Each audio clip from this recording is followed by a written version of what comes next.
Hey everybody, Dr. Todd here from Gonstead Spinal Wellness, and in this video I want to talk about segment, posture, and movement, these three different ways that we look at fixing someone. So let's just explain this, let's get started. So we have a spine right here, there's 24 bones in the spine. This is a little cross-sectional little chunk of the lower back, so let me just explain. The way the spine's put together is you have a bone, you have a disc, bone, nerve in between, spinal cord right down the middle. So these are the individual segments of the spine. You can have a trauma, you can slip, fall, you can bend the wrong way, have a car accident, bending forward to pick up your kids, sleeping in the wrong position.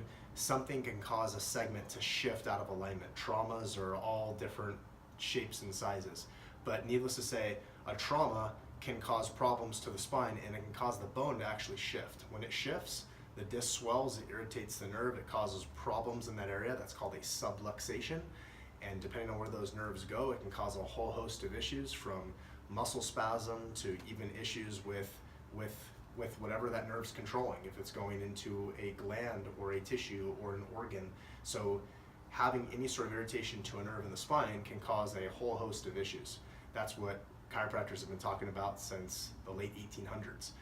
So now anyway, that's the segmental approach, and there's different techniques and different ways in chiropractic where some techniques are very gross and non-specific, and they don't really care too much about the individual segments misaligning, so they don't really address it.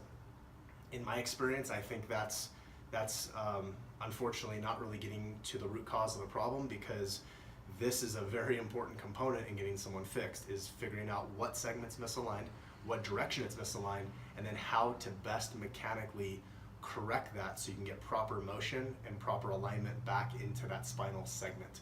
So that's the segmental part.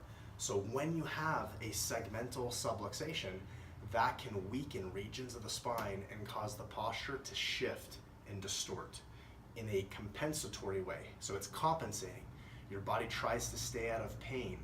So you might shift to one side. All of us have probably seen someone, or maybe even you've experienced this yourself, where you hurt yourself and you're stuck shifted to the side because it hurts to come back to neutral.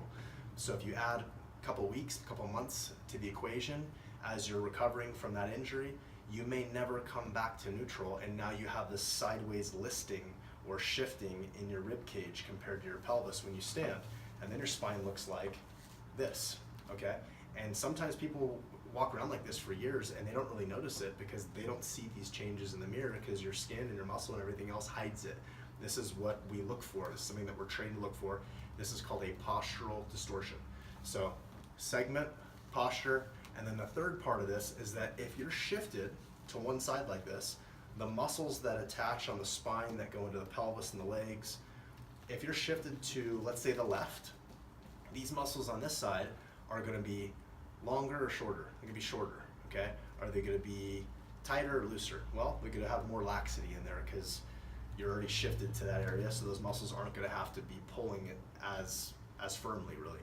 On the other side, where it's elongated, are these muscles going to be shorter or longer? They're going to be longer, and in most cases, they're tighter. So sometimes on the inside things are tighter and vice versa, but I'm just explaining this to you so that you can see that if you have a big postural shift, it's going to affect how muscles are operating.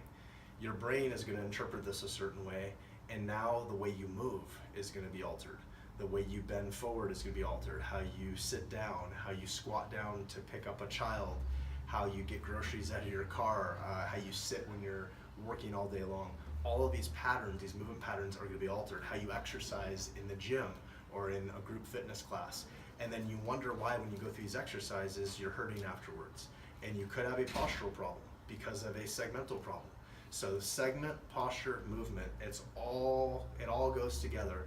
And technically, to really get something like this fixed, you have to have someone that's going to measure and analyze and find what segment is problematic, someone that's going to measure and analyze the posture so that they can figure out protocols to start addressing the posture, and then they have to measure the movement.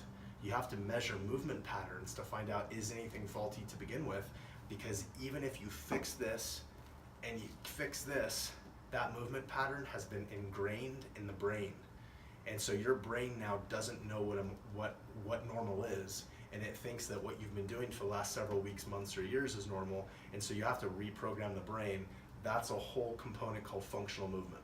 So that is an overview of segment, posture, movement, why all three of those have to be addressed if you really want to get to the root cause of your problem and fix a spinal issue, a postural issue, function at your peak performance. So again, segment, posture, movement. I'm Dr. Todd from Gonstead Spine and Wellness, and I hope this helped you. Have a great day. We'll see you in the next video.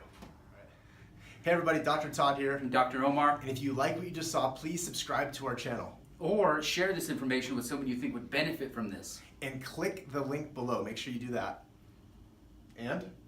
And what? That's it. And we'll see you on the next video. Yes. And? That's it. Have a great day. Or night, because you don't know if it's daytime or nighttime you're watching this. Anyway, we'll see you in the next video.